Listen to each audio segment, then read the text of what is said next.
कह रही है कि हे उद्धव कि मुझे सब संगों को छुड़ा देने वाला सत्संग जैसा वश में कर लेता है तो वैसा अन्य यज्ञ भोग तत्व दान धर्म कर्म आदि साधन नहीं कर सकते। कि देखो कि भगवान कृष्ण कहने लगे कि हे उद्धव कि सब संगों को छुड़ा देने वाला सत्संग जैसा वश में कर लेता है कि सत्संग का प्रभाव, सत्संग का महत्व सबसे बड़ा है। कि चाहे जीवन के अंदर हम कितने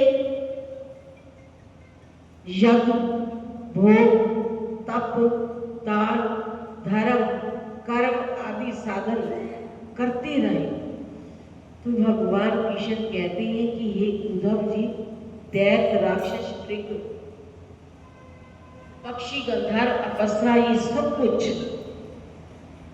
जितने भी हम नाम सुन रहे हैं सब धर्म व्याग पूजा गोकुल की स्त्रियां गोपियां आदि ये सब सत्संग से ही मेरे स्वरूप को पा गए हैं।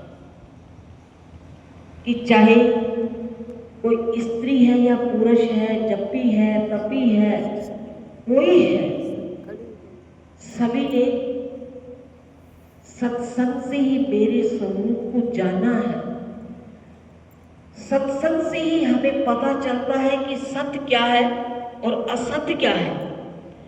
कि जब तक हमारे हृदय के अंदर सत्य और असत्य का विवेक नहीं होगा, ज्ञान नहीं होगा, तो हमें अंदर सोझी नहीं हो सकती। तो ये सोझी कौन करवाते हैं?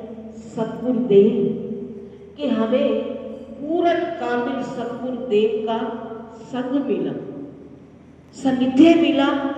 कि जितना हम अपने मन को सत्संग में लगाएंगे तो उतना ही अपने स्वरूप को जान पाएंगे। कि जैसे कि चाहे गोपियां थी, स्त्रियां थी, प्रहलाद था, जो भी थे, तो सबने सत्संग से ही प्रभु के स्वरूप को पाया।